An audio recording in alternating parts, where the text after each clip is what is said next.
I'm very happy to see so many people here to listen to Professor Hilpert from the University of Neuchâtel, Switzerland. First of all, I'd like to thank Professor Hilpert for agreeing to give us this lecture. Thank you very much, Martin. I'd like to mention that this meeting is part of a course that Professor Deise Moraes and I teach in the semester in the graduate program in linguistics at the Federal University of Rio de Janeiro. And it's also part of the activities of the Discourse and Grammar Group. I'd like to say that the head of this program, Professor Juan is here with us, and the head of our department is here too, Professor Karim Sampaio. This meeting with Professor Hilpert is part of my project, Founded by Print, which is a program for internationalization developed by CAPES. Now, Professor Deise Moraes will speak a little about Professor Martin. Then he will discuss about the topic, what can used data tell us about language change? At the end, we will have about 20 minutes for questions. Thank you very much.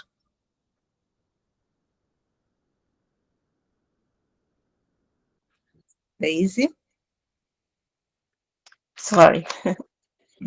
Hello, everyone. Good afternoon, good morning, Jack especially. It's 1 a.m. there, right? Thank you so much for being here with us, all of you. I'd like to thank Professor Hilpert again for accepting our invitation to this lecture. Professor Martin Hilpert is a professor at English Linguistics at the University of Neuchâtel. Hope I have pronounced it right. He holds a PhD from Rice University and did postdoctoral research at the International Computer Science Institute in Berkeley and at the Freiburg Institute for Advanced Studies. He's interested in cognitive linguistics, language change, construction, grammar, and corpus linguistics. He has more than 100 publications, including books, chapters, articles, and reviews. He's a reviewer for more than 40 important publishers and academic journals, and has given more than 100 presentations, lectures, and conferences at events in different countries and continents, having already been to Brazil at our event, the Discourse and Grammar Research Group event in 2018, if I'm not mistaken. Thank you, Professor, for being with us again. So now I give you the floor. Thank you so much, Deise. Thank you so much, Maura. Very happy to be with all of you today. See some old friends, meet some new ones. It's been a long time, actually, that I've been to Brazil, to Natal, and also to Juiz de Fora. Very good memories. And yeah, so I look forward to share a few ideas with you today. I know that there are students in the audience, so I tried to choose a topic that lends itself to a student audience, and I'll try to explain things in a way that are hopefully easy to understand.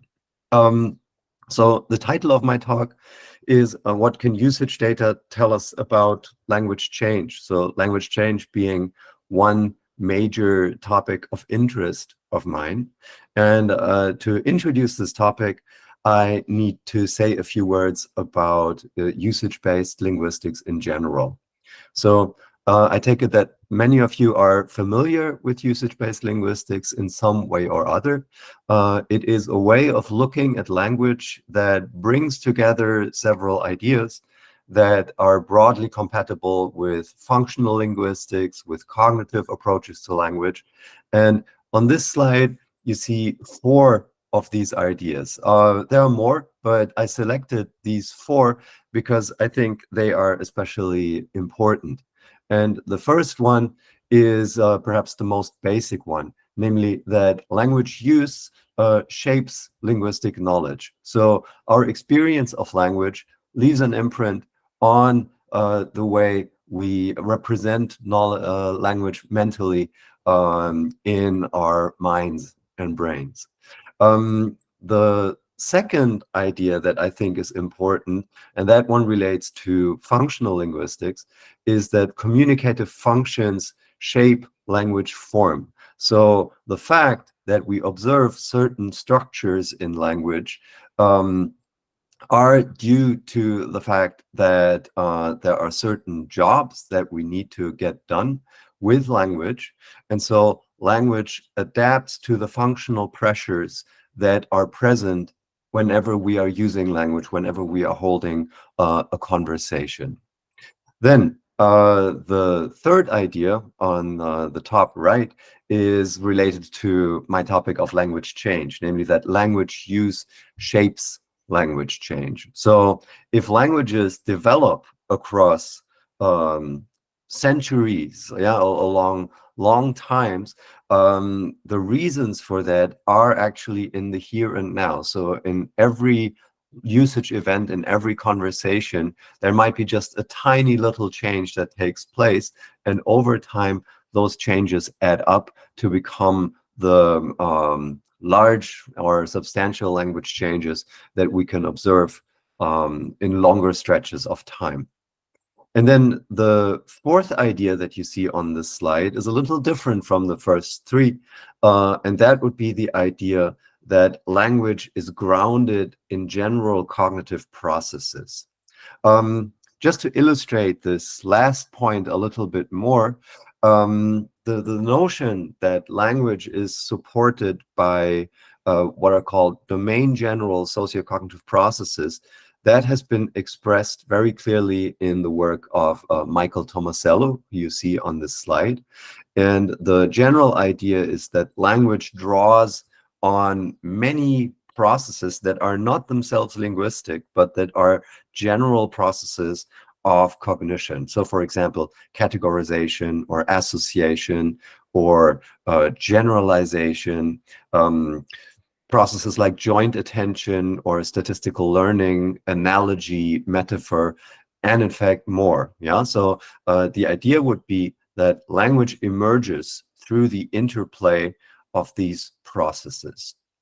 So whereas, for example, generative approaches to linguistics assume that human beings come into this world with knowledge that is specifically linguistic, a universal grammar, linguists who are following Michael Tomasello work on the assumption that there is a specific combination of general cognitive and social skills that is actually enough as the basis for language learning, and enough to actually explain why we as human beings have language and why other animal species don't have language. So in other words, language is what you could call an emergent phenomenon, something that is brought about by several components that come together, that interact, and together these components then have properties that the parts do not possess. Yeah,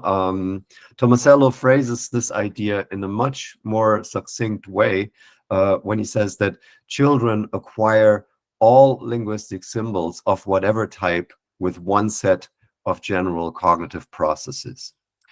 So that means that usage-based linguistics goes against the idea that there would be a universal grammar.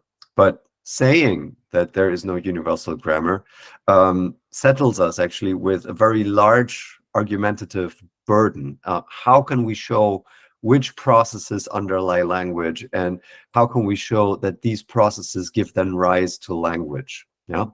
And in the rest of this talk, I will touch on this topic, and I'll give you examples for the kinds of processes that Tomasello has in mind and how they come together in language use.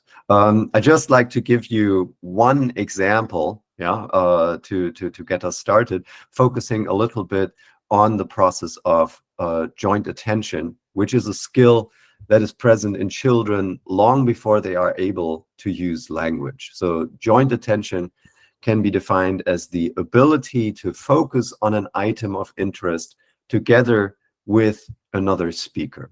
And that may sound very abstract, but I think you'll very much understand the concept on the basis of a simple example. I've brought you a little video of my son when he was about 8 months old, yeah, and you see that we are interacting at the kitchen table.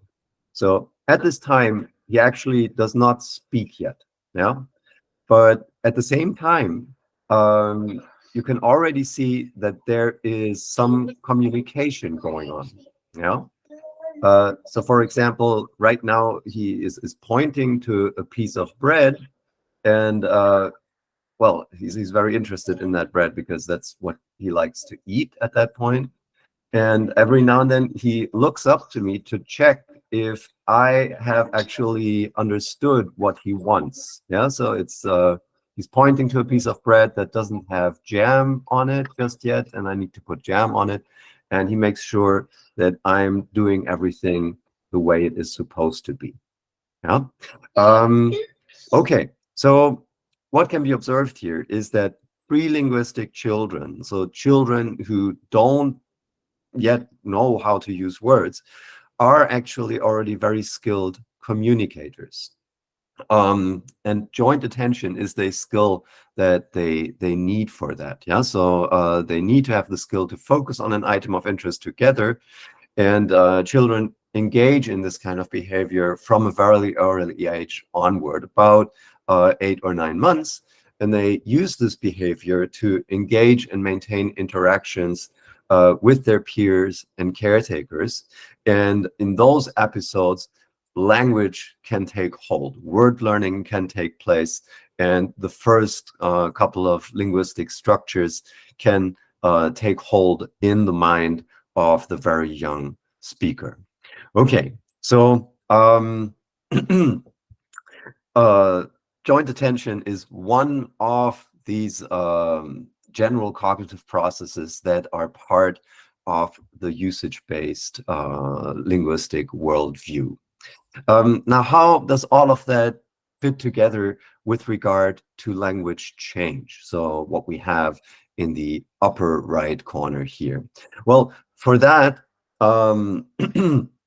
we actually need to talk a little bit about the linguistic data that we have at our disposal. So very luckily for us, today, we have access to very rich diachronic corpus resources that allow us to track how language use changes over time.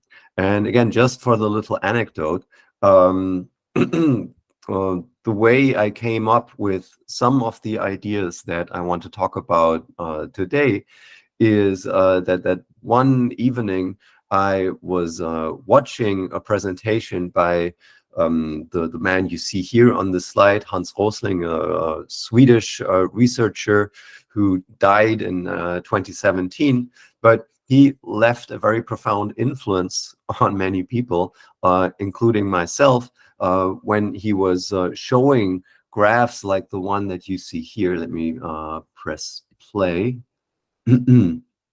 So what you have here is a two-dimensional plot.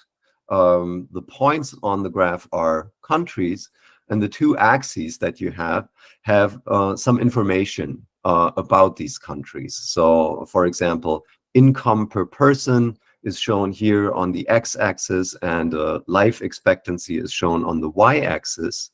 And we have diachronic data that shows developments of these two variables and their relation over time.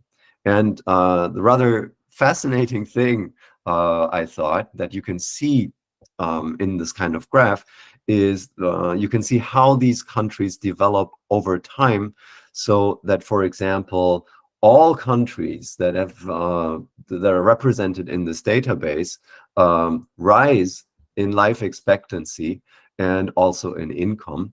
And if you compare, for example, so you see the big blue dot here, that is India, and life expectancy in India in 2012 is about what it used to be in Germany in the 1950s. So I'm just going to go back. So there you see Germany very low in the graph, and then later on, as time goes on, it's further up. Right. So when I saw that, I thought, well, can we do something similar with linguistic data? And it seemed to me at the time that all the ingredients were basically there. Yeah. So we have lots of diachronic data. So we can use a corpus that represents identical kinds of text across multiple periods of time. We could then select a kind of phenomenon and create visualizations for each period that is represented in the corpus. And then we could view the visualizations in sequence pretty much in the way that we've seen in the short video just now. So on the basis of that, I decided to look at corpus data to create charts like the one that you see here. We're going to see it unfold in just a minute, but just to tell you what it's about, this graph represents the development of negative contraction in English between the 1800s and the 2000s in American English. On this graph, the bubbles that you see, they're not countries, they are English verbs, and they are verbs that are negated with either do not or with the contracted form, don't. Yeah?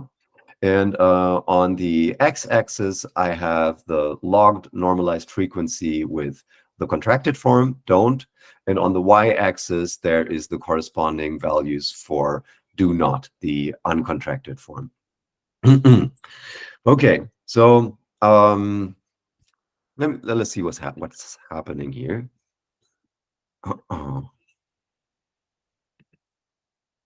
Okay, so right now we are in the 1800s, and you see that many verbs exclusively take the uncontracted form, so they're at the 0 point of the x-axis. But as time goes on, you actually see this drift towards the right-hand side as more and more verbs have a relatively higher proportion of forms that take the contracted form. Yeah?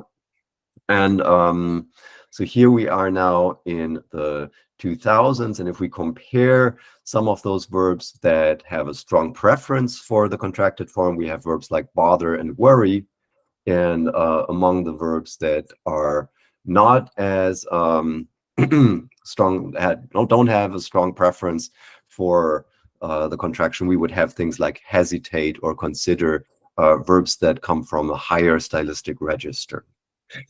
Right. So this, in a sense, was my proof of concept that we can do something along these lines with language data. But of course, you could argue that here we're looking at something very basic that is perhaps just a stylistic change or a change in the editorial policy of what newspapers or book publishers publish. And I was wondering whether there would be a way to put this kind of method to use to address questions that are a bit more profound, questions that relate to linguistic knowledge in the sense of usage-based linguistics.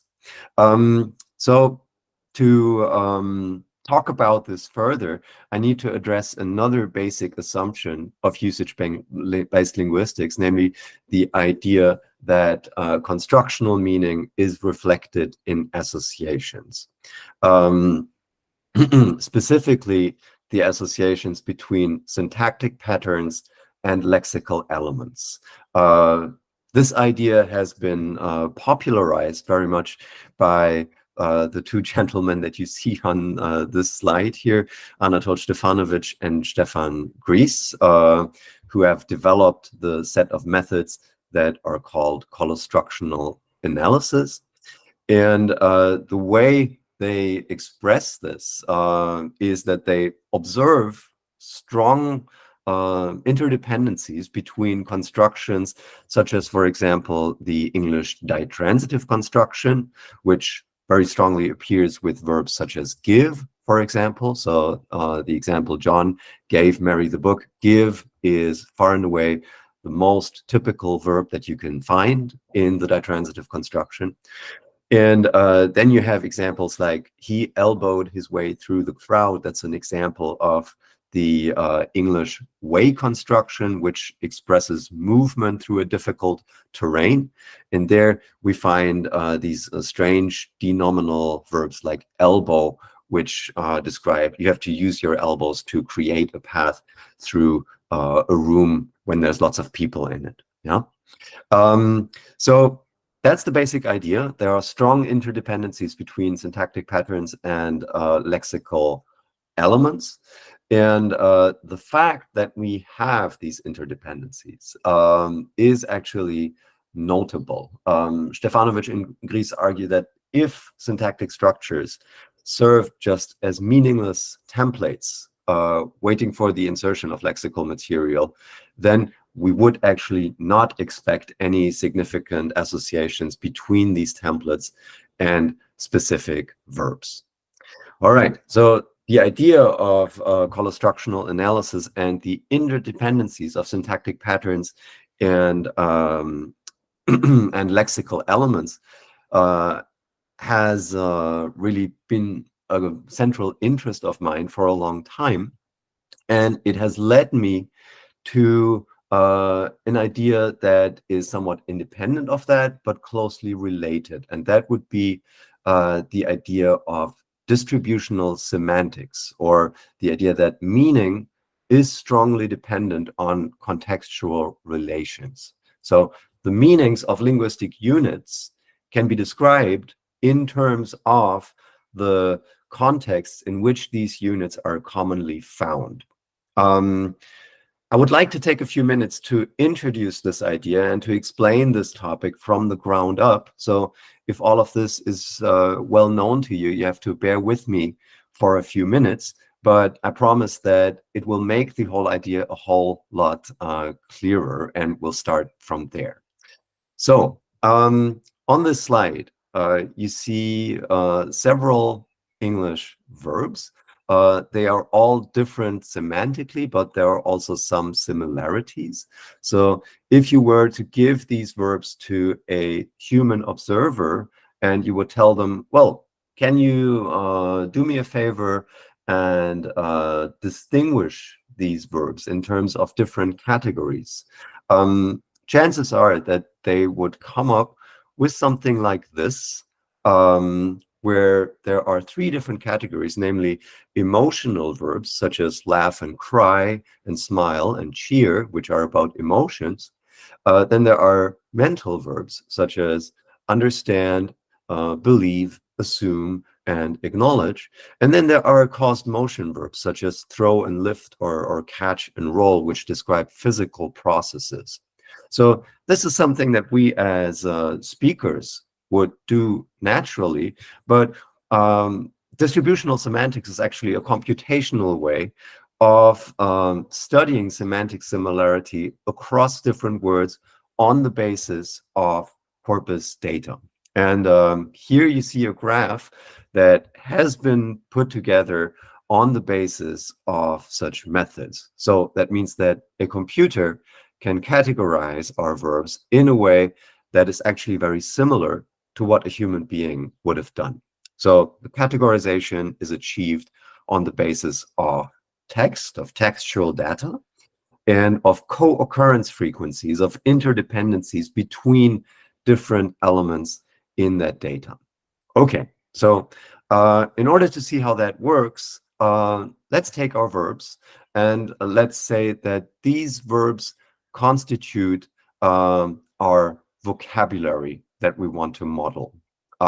So we're taking all of these verbs and we're analyzing them by taking each one. So for example, the verb cry, and we query a corpus and retrieve for each of our words concordance lines from the corpus. So here we see a number of concordance lines for the verb cry.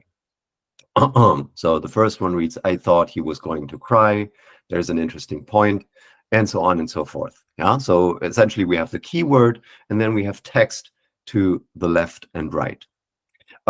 What's commonly done in distributional semantic models is that we take that kind of data, we clean it to some extent, yeah, so that, for example, we remove stop words that are grammatical words like pronouns or prepositions or articles, so that only the content words in the context are left. So once all the stop words are removed, we can collect the remaining context elements in a bag of words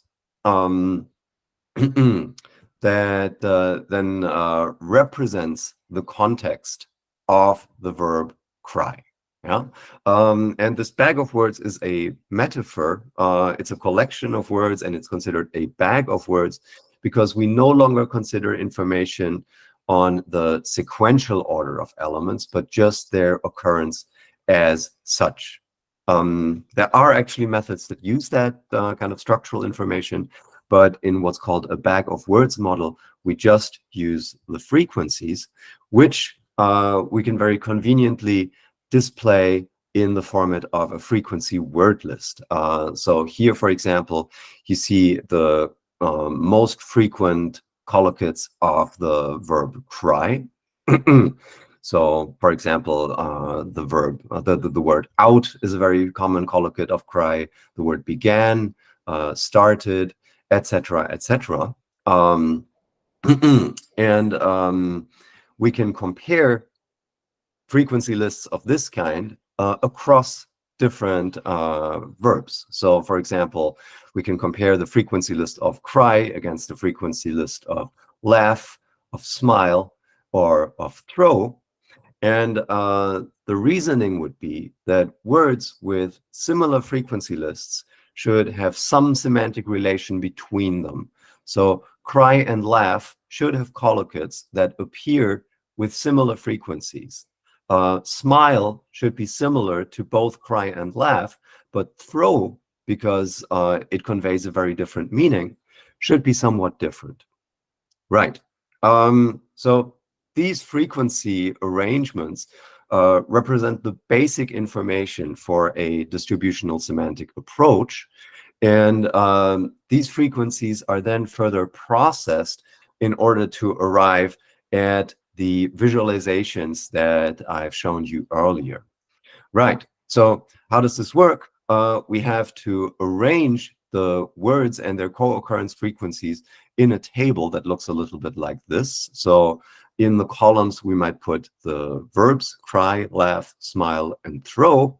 And then in the rows, we would have all the context items and their respective frequencies. So how often do we observe out in the context of cry? How often do we have out in the context of laugh, smile, throw, etc.? Yeah, so that our whole table is populated with co-occurrence frequencies. It is totally possible that some of those cells are 0. So when a vocabulary item does not occur with a context item, well, there is no frequency to report, and that's why there is a 0.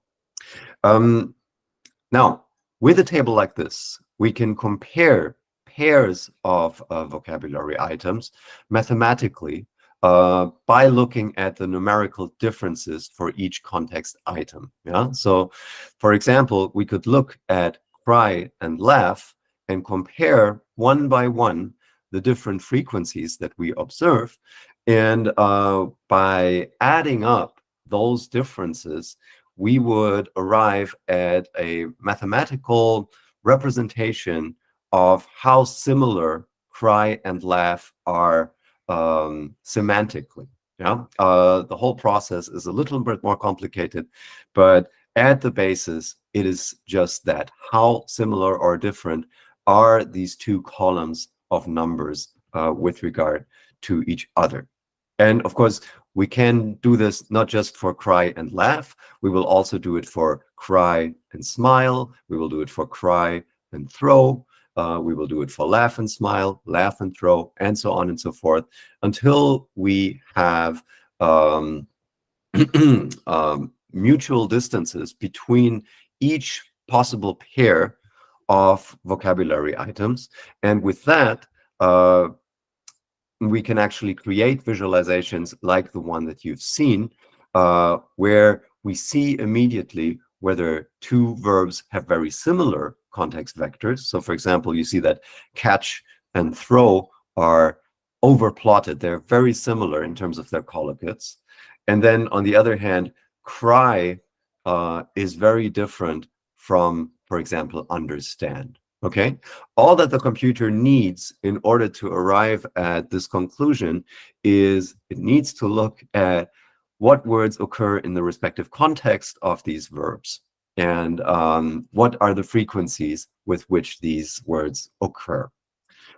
Right. I'd be happy to go into the many ins and outs of these approaches, but here I really just wanted to outline the general logic as a basis for what I'd like to talk about in the rest of my time. Yeah. So if it's all right with you, I'd like to move on to the question of how we can use this kind of approach in the study of language change. And the first example that I've brought that will serve as a kind of proof of concept is an English construction that is characterized by a slightly unusual syntax and also a slightly unusual meaning. Now, many of my students are not, don't have English as their first language. And when I show them this construction, it takes them a minute, yeah? And they think that this is a relatively weird pattern, which it actually is, yeah? So it is the many a noun construction. And it is exemplified by examples such as many a day will pass until this construction is properly understood. So we have many, we have an indefinite determiner, and we have a noun, day. In the second example, I've thought that many a time myself. You see the same pattern, many, indefinite determiner, and then a noun. The construction often appears with nouns that express periods of time. It also frequently appears with constructions that encode human beings. So many a father resisting education for a daughter, or many a labor voter is not happy with the outcome. So we're talking about human roles like father, or if you're voting for a specific party. And then there are also nouns that don't really fall in any discernible category. So in the corpus data that I've looked at, I also found examples like, during my time in Australia, I enjoyed many a sausage roll for brekkie. Brekkie, that's Australian for breakfast. A sausage roll is a pastry that has a little sausage baked into it. If you ever see it in a pastry shop, I recommend it. It's actually quite delicious. Right. So when I saw this, I thought, well, that's intriguing, and I would like to know more about this construction. So I looked at some corpus data, specifically historical corpus data from the Corpus of Historical American English, and I noticed that the frequencies of this construction are actually falling. Yeah. So between the early 1800s and the 2000s, the construction actually goes down in frequency and becomes almost non-existent, which explains why L2 speakers of English have a good chance of never encountering it in actual language use. Now, what's intriguing about this is that the construction is still used with just about any kind of noun that you can think of. Yeah, so sausage roll, well, that shows that the construction is still productive. And to me, that was a puzzle. Yeah, so normally constructions that become less frequent and that gradually fall out of use, they become restricted to a number of words that can be used in that construction. But here we have productivity that stays high, even though the construction is very infrequent. So my question then was, what happens to the semantic spectrum of this construction? Why can speakers still say things like many a sausage roll? And so the data that I was looking at was from the Corpus of Historical American English. I extracted all sequences that I could find, starting with many, then the indefinite determiner, and then a noun, which gave me quite a lot of data, as you can imagine. And I focused just on the about 230 most frequent types. So the 230 most frequent words that were represented in this constructional frame. Now that meant that I had to let go of about 35% of the data, but it was still plenty for the kind of project that I had in mind. Right. What did I do with that data? So for these 230 most frequent noun types, I constructed a semantic vector space, similar to what we've seen just a minute ago with the different kinds of verb, yeah, on the basis of yet another corpus, the corpus of contemporary American English. So for all of these nouns, I gathered concordance data. I determined frequency lists of what was going on in the context, and I established mutual similarities for the context vectors of each of the 230 noun types, which gave me a visualization like the ones that you've seen before, but a little bit more complex, seeing as we are visualizing not just a handful or a dozen of linguistic units, but rather 230. So this is what I got. This represents the semantic landscape, if you will, of the many-a-noun construction.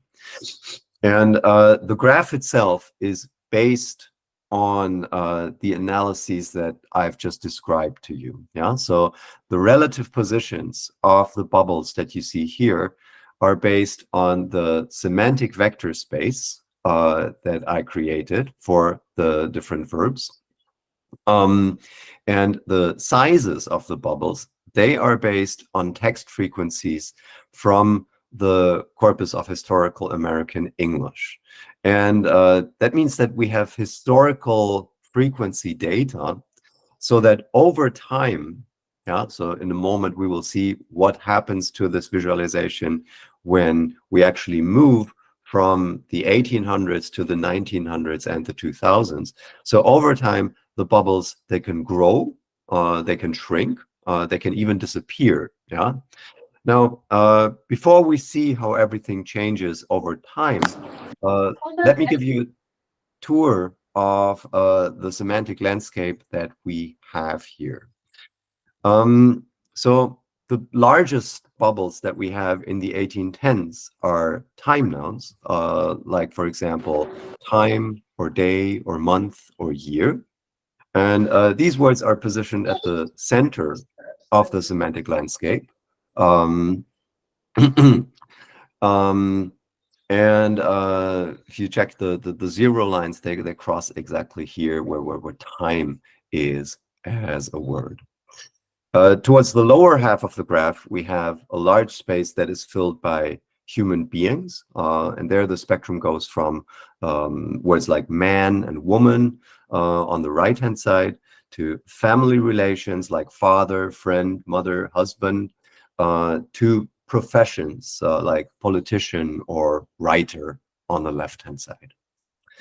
The right-hand side of the graph is occupied by body part nouns, like head and face and hand. And in the construction, these words, they typically stand metonymically for the entire person. So in an example like many an eye shall weep, we understand that, okay, it will be a person who is crying, who is weeping, who is sad. Yeah. Right. One last group, between body parts and human beings, we have emotion-related words, which are exemplified by words such as sigh or smile or cry or joy. Right. Now, let's see how this landscape changed over time. I've already told you that the many noun construction has become less frequent over time, but this could mean different things with regard to this picture. It could mean that the bubbles become smaller. It could also mean that some of the bubbles disappear. And as we will see, what happens is actually a bit of both.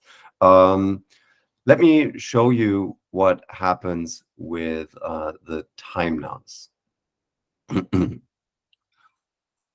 Okay. So at first, there's a bit of back and forth. There are even some time nouns that appear, like century, for example. But then in the 20th century, we actually see that all of the time nouns become less and less frequent, which represents the general frequency decrease that we have in the construction. But most of them actually survive even in the present day. Yeah, so even today, speakers say many a day, many a time, many a year, and so on. We can compare that to what goes on with the body parts. So again, we're in the 1800s, and then as time goes on, well, the body parts, they also become less frequent, and unlike the time nouns, most of them actually disappear. Yeah? So in the second half of the 20th century, gradually all the body parts are gone. There's just the soul that remains. But, well, I've already said that there's a whole lot of metonymy going on in this construction. So the soul stands for a type of human being, which actually made sense. Yeah. Speaking of human beings, what happened to the human beings? Again, let's look at this. So, well, first of all, there are a lot of them, yeah, and many of them actually stay in usage, not only man and woman, but also others, even some relatively infrequent or obscure human beings like merchant or writer or maiden. Yeah, so that suggests that human beings construed as having some kind of professional role or social role are a very good semantic fit for the many a noun construction. Right. What can we make of this? What does all of this mean? And how is it that speakers can still say many a sausage roll? I have some ideas regarding that. So the overall observation I think that we can make is the many a noun construction does not recede into a single semantic niche. Yeah, there's a certain breadth semantically. And especially time nouns remain strong, and human being nouns also remain strong. Now, one important thing to notice about words like time or man is that they are semantically quite general and very diffuse in their collocational behavior. So the words that appear with time and with man and with other related time nouns or human being nouns, well, this means that there is not really a very clear collocational profile of the construction, but rather speakers experience the many a noun construction as semantically unrestricted, which accounts for the productivity that stays even as the construction becomes very infrequent over time. Right. I wanted to show you this example because I think it's fun, yeah, but you might reasonably ask, okay, but where's the connection to usage-based theory or to linguistic theory more generally with that example? Well, we could talk about that, but I'd rather use the time to talk about a second example, which is more related to my favorite topic of grammatical change. So the topic that I want to talk about is the rise of a specific meaning of the English verb get, namely the meaning of permission. And well, as speakers of English, you are well aware that English get is really a linguistic Swiss Army knife that expresses very many different kinds of meaning. So, of course, it can express the lexical meaning of receiving. So when I actually get a present, for example, it appears in the so-called get passive. So nobody move, nobody get hurt, where it is a passive auxiliary. There are causative constructions. So when I ask you, can I get you to deliver a message? Well, there I'm causing you to deliver a message. In examples like it gets worse and worse, the meaning is actually inchoative. So something changes its state. And then there are idiomatic uses that have nothing to do with the other ones that you've seen so far. So I get up at 7 means I awake at 7. I don't get it. That means I don't understand it.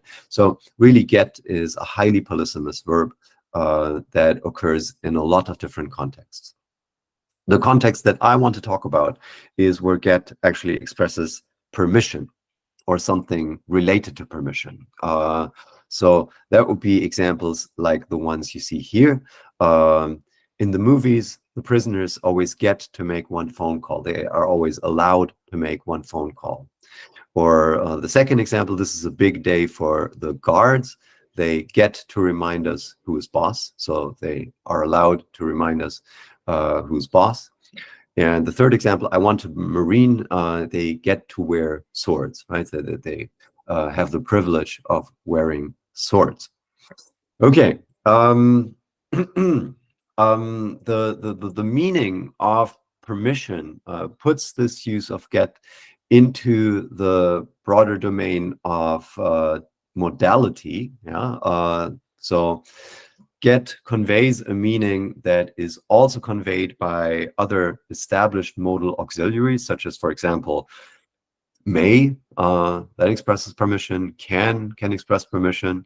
And the semantic range of get includes what we could call straightforward permission. So in they get to make one phone call, that means they are allowed to make one phone call. But there are also other examples that are a little bit peculiar in that they express an opportunity or a privilege rather than permission as such. So for example, they get to remind us, we could say that that means they have the opportunity to remind us. We don't really know if someone granted them permission to do that or if it's just something that comes with their social role. But anyway, the authority that would grant permission is not part of the situation that is expressed, that is verbalized. Okay, so get can express a range of permissive meanings. What does that mean? Well, in the rest of the time that I have here, I would like to address the following questions. So first of all, how did this permissive meaning of get emerge? What has been said about permissive get in earlier work? Can we use corpus data and distributional semantics to better understand how the construction developed? And before I address these questions, let me give you a quick overview of the next minutes. So I'll first focus on two conflicting accounts of permissive get. The development of permissive get has been described in terms of two possible developmental pathways, one of which is the causative to permissive pathway. And then there is a second one, which has been called the acquisitive to permissive pathway. I'll talk about both of these, and I'll explain why I actually believe that none of them quite capture what is going on with permissive get, and I propose an alternative hypothesis, namely what I'd like to call the inchoative to permissive pathway. For the data, I'll be using the same corpus, and as before, I'll draw on distributional evidence. That is, we'll look at semantic spaces of permissive get, and specifically permissive semantic spaces that compare permissive get to a different kind of get that namely expresses inchoative meanings. All right, so let's start with the two conflicting accounts. So currently, there really is no consensus on how permissive get emerged, but there are some ideas out there. And one possible scenario is this causative to permissive pathway that is proposed by Gronemeyer. And she works out a complete semantic map of the history of get. And she has the following to say. She says, using diachronic data, I show that possession leads to movement as well as stative uses, so possession and obligation. Movement develops into the causative and inchoative, from which the passive develops. And the infinitival causative gives rise to permission and ingressive aspect. So she's talking about this particular part of the semantic map, where a causative use of get leads to the permissive meaning of get.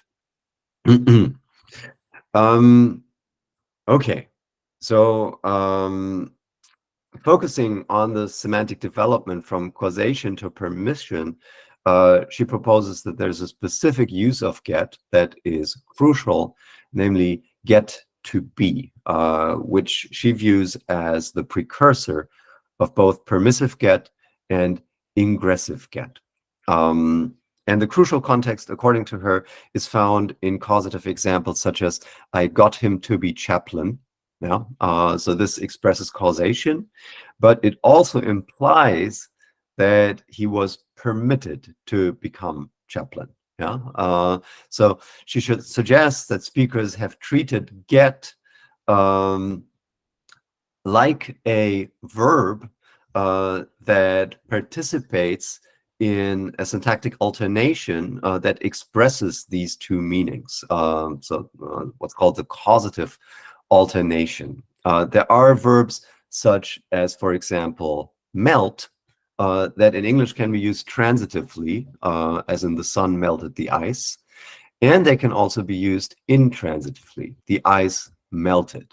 And Gronemeyer argues essentially that get works like such verbs. Yeah? So I got him to be chaplain represents the transitive use that goes along with causative get. If get is used not transitively but intransitively, we have sentences such as, he got to be a chaplain.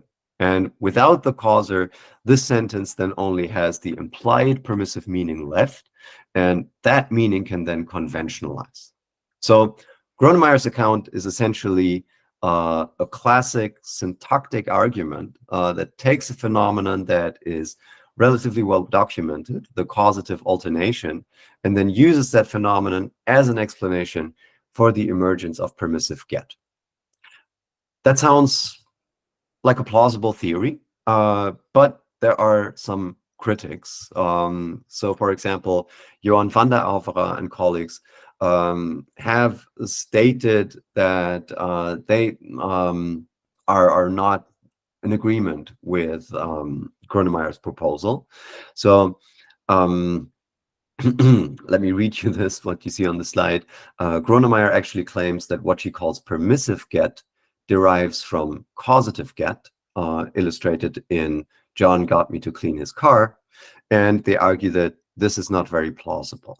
So in their view, permissive get is actually one of many examples in the world's languages that instantiates the pathway from acquisitive meaning, getting something, to permissive meaning, being allowed to do something. In their own words, they say that get lends itself easily to the expression of permission, and it is plausible to relate this usage diachronically to a lexical verb meaning acquire. So they have a graph in their paper, which you can see on this slide, which is a semantic map that represents different modal meanings and their diachronic relations. And on the left-hand side, we have we have ability, or what they call participant internal possibility, as in I can swim, for example. Yeah. So that's ability, which can give rise, can develop into permission, or what they call participant external possibility, expressed, for example, with can in English in sentences like you can stay. Yeah, so there's a diachronic relation between those two. Permission, in turn, can then give rise to epistemic possibility, as in that cannot be true. Yeah. So can has traversed this semantic map from ability to permission to possibility. And well, they analyze the entire network of meanings that participate in this kind of development, and they argue that there is something going on outside modality, namely acquisitive meaning, acquisition, getting something, which can develop into permissive meaning as well. Yeah, so that essentially is their argument, that acquisitive meaning, as in I've got a new book, I received a new book, can be the source for permissive meaning, as in they get to use Linda's car. Now, acquisitive meaning typically does not give rise to the meaning of ability, yeah, but it's a direct source for participant internal possibility, for permission, you know. And English actually illustrates that. We have lexical get and we have permissive get. But crucially, we don't have get as a marker of ability. Yeah, so there are no sentences like I get to swim, meaning that I can swim.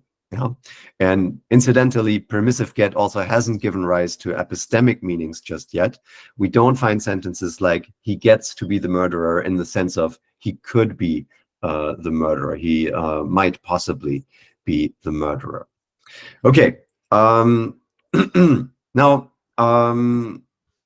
that means we have two hypotheses. We have the syntactic account by Gronemeyer. We have the acquisitive to permissive pathway by Johan van der Alvera and colleagues. And I'm going to try to convince you that we will actually need to consider a third alternative, namely the inchoative to permissive pathway. And in this pathway, the starting point would be a meaning of get that denotes a change of state, that is an onset of a new activity or a new state of affairs, as for example in it gets worse and worse, or I got into the habit, or you're getting to be a big girl now. Yeah, so get in the sense of something is changing, something is developing. What's interesting about these examples is that they are formally quite diverse. So in it gets worse and worse, get is followed by an adjective. In I got into the habit, it's a prepositional phrase that follows. You're getting to be a big girl now, there's a to infinitive that follows. And the crucial context in which permissive get can conventionalize as a meaning would be inchoatives that verbalize a change of state that is simultaneously something nice that happens to you, some kind of privilege or some kind of fortunate turn of events. And examples from our data that illustrate that kind of meaning are the examples that you see here. So I guess we won't get to see Colonel Morrison after all, so I guess we won't have the privilege of seeing him. Someday she'd get to be an editor herself. Someday she'd have that opportunity. She'd be fortunate enough to have that opportunity. Or, oh, thank you, and you'll get to meet our new minister then. So you'll have the privilege of meeting them. Right. So the idea would be that these kinds of contexts are the bridge between a change of state, yeah, where just something is changing, and permission, where the fortunate turn of events allows you to have an experience or carry out an action. Yeah, the verbalized message in these contexts is that there's a change of state that occurs, but the implicature is that this change of state was granted by someone who was nice enough to allow you to do this. Yeah. Okay. Now, at this point, one argument in support of our hypothesis is that the other two accounts don't offer any bridging context examples. Yeah, but you'd be right to demand more evidence for this third hypothesis. And so besides the qualitative argument, I'd like to use the next minutes to develop a second argument that is based on quantitative evidence, and specifically data from the cohort. So for this analysis, we used data from the 1860s onward from the cohort, and we retrieved examples of get, the infinitive marker to, and then a verb in the infinitive, which gave us lots of examples, which we then manually annotated for 5 semantic categories, namely whether the sentence was encoding permissive meaning, the meaning of obligation, causative meaning, possession, or inchoative meaning, so that something is changing. And we also annotated the data for the lexical verb in the infinitive. So for the examples here, that would be make in the first example, leave, confess, be, and one more time, be. Yeah. All right.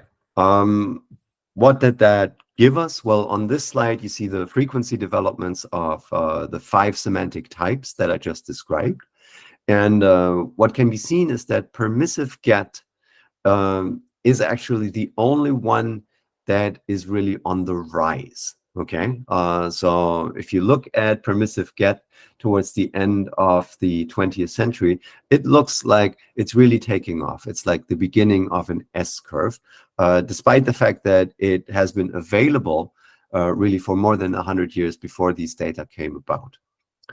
Now, if we look at the type frequencies and the apexes of permissive get, so the different types of verbs that we see with permissive get and the verbs that occur only once, then we see that there's a steady increase.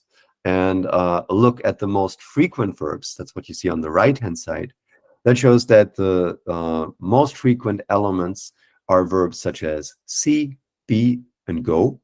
So that would be in line with the idea that privileged inchoative interpretations that we've seen earlier are driving the change that is on the way right now. So if, for example, I get to see my grandmother, yeah, so that maybe I don't see her every day, and I'm lucky to see her, or I get to see New York, or I get to see my favorite movie, or something like this. I'm lucky enough to enjoy that privilege, rather than someone actively allowing me to do these things. Yeah. So in other words, what we see in these collocational preferences could be interpreted as the persistence of the inchoative meaning that we argue is the source for the permissive meaning. Right. Now, to strengthen this point further, we need to look a little bit at distributional evidence. And just to reiterate, the general hypothesis is that permissive get emerges from inchoative get through what we could call secondary grammaticalization. And there are 2 predictions that follow from that hypothesis. First, there should be some kind of lexical persistence, so that we should see collocational patterns that persist even in current uses of the construction. And second, we would expect a gradual expansion of the types that the construction occurs with. This is called host class expansion. So constructions that grammaticalize typically expand the range of their lexical fillers. Right.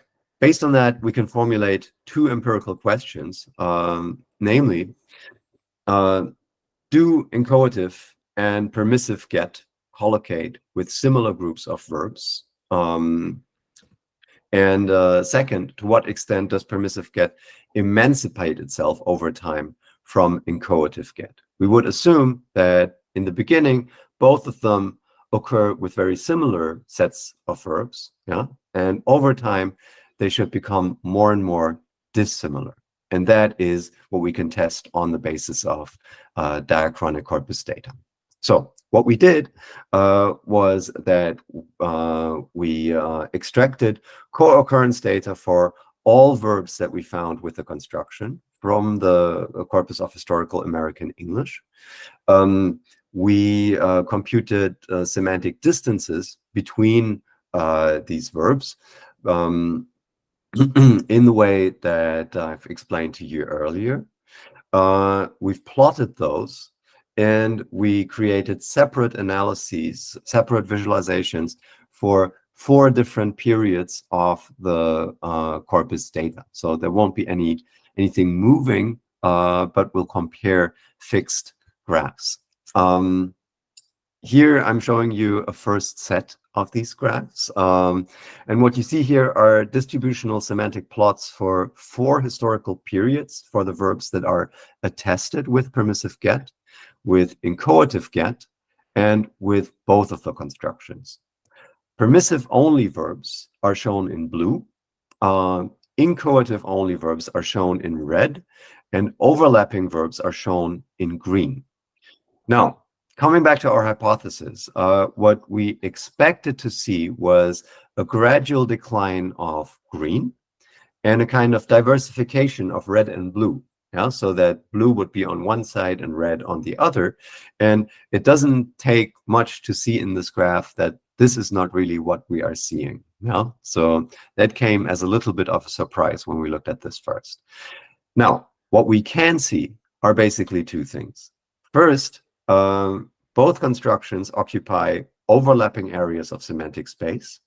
And second, permissive get, yeah, the blue, expands semantically over time, both inward, so to the inside of the semantic space, and outward to the fringes of the semantic space. So inward, it fills areas that were previously not filled, and outward, it claims new semantic territory that was not covered previously. I just wanted to show you this. I will come back to these graphs to examine them a little bit more closely in just a minute. But just to summarize and to repeat the 2 points that I think are important. So first point is the 2 constructions occupy the same semantic area, yeah, in early periods. That would speak to the fact of lexical persistence. And the semantic domain of permissive get expands into different areas over time. So that would speak to the phenomenon of host class expansion. Now, the problem is that this interpretation is basically just based on looking at the graph and coming up with an interpretation that is more or less in line with what we see and with what we know about the behavior of the constructions. In order to improve on this, we wanted to quantify how the same semantic areas are populated by both of the constructions. So in plain English, can we quantify, can we put a number on how much lexical persistence there is, or how much host class expansion there is in both permissive get and inchoative get over time? Yeah. And in order to answer these questions, we partitioned the semantic space into areas using the method of hierarchical clustering. And we clustered all of the verbs that occur with the to get constructions according to their collocational profiles and obtained a grouping of 12 different categories, 12 different clusters. So essentially, we divided the semantic space that you just saw into 12 different areas, yeah, where we have verbs that mean related things, that have related meanings. And to give you some examples of these clusters, so the areas in semantic space that we're talking about, they correspond to semantically similar types of verb. So for example, speech and sound verbs like say or tell or ask, yeah, they mean similar things.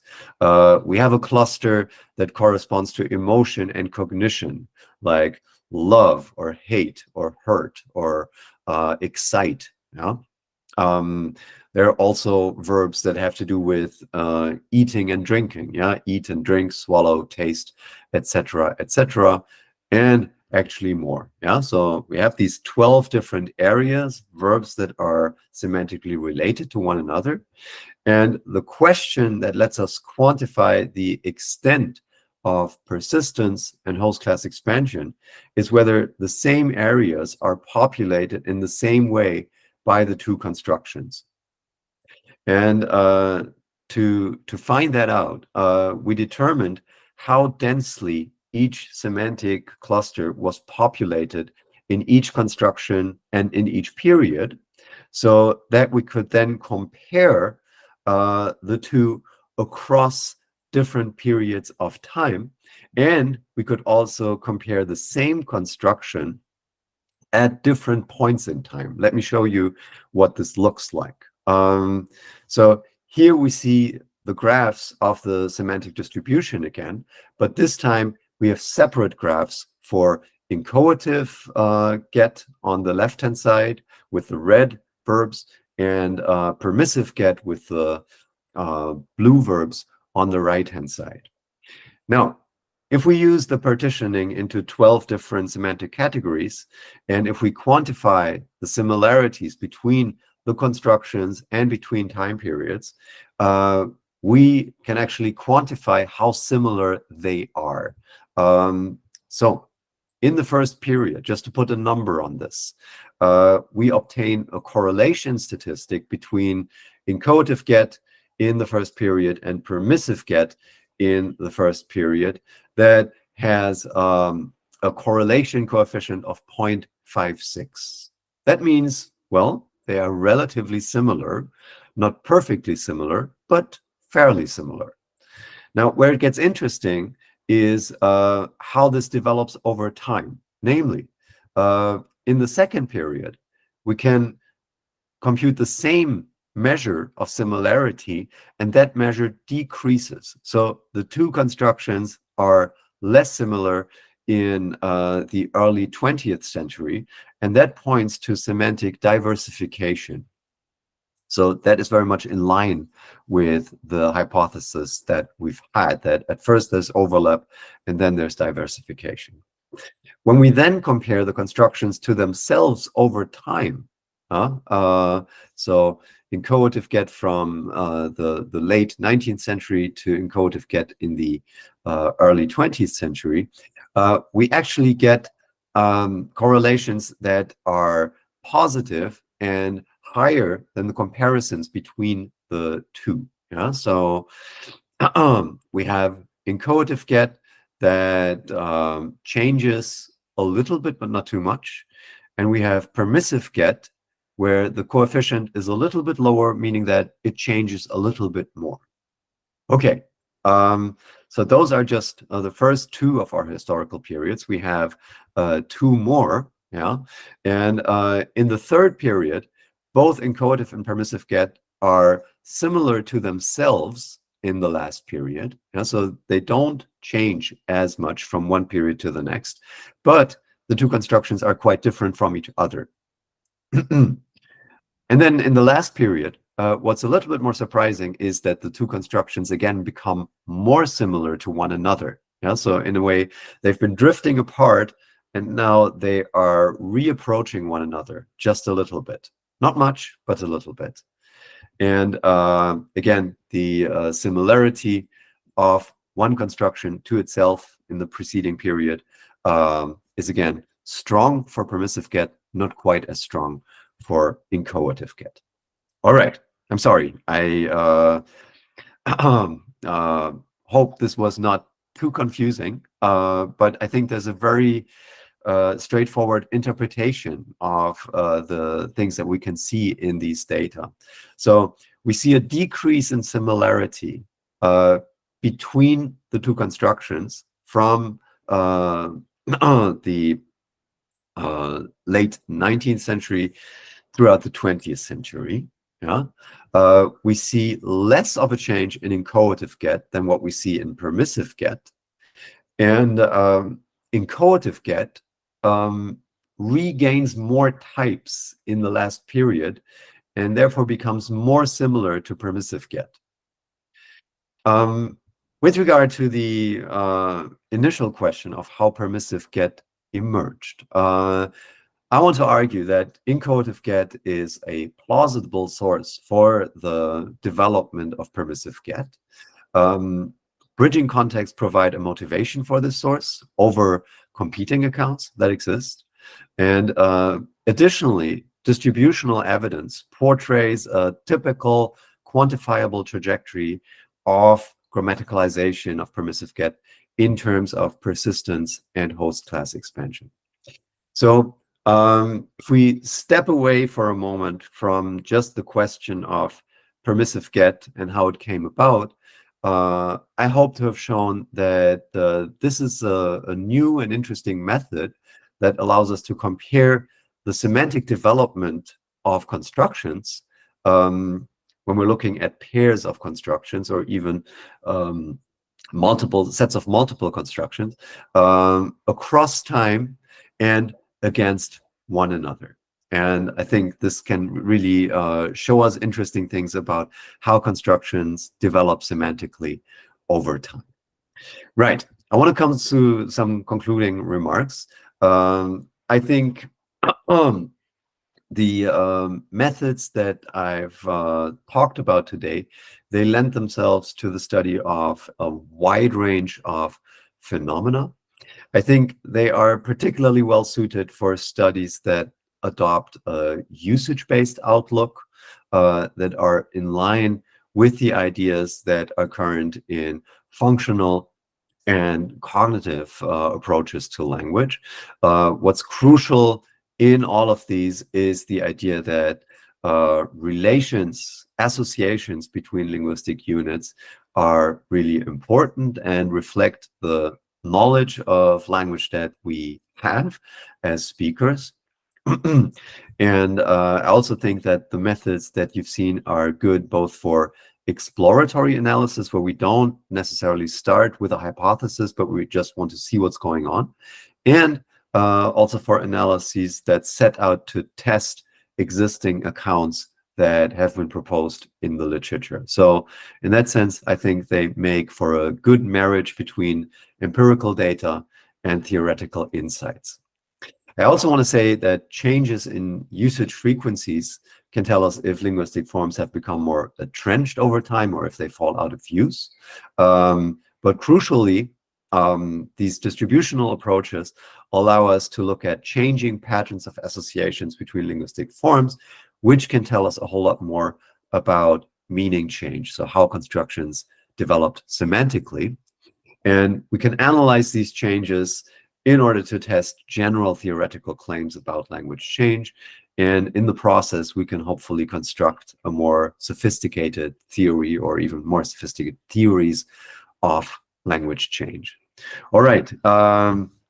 With that, I would like to thank you for your attention, and I look forward to your comments and questions. Thank you very much. Thank you very much, Martin, for this wonderful lecture. Thank you. Thank you. Thank you.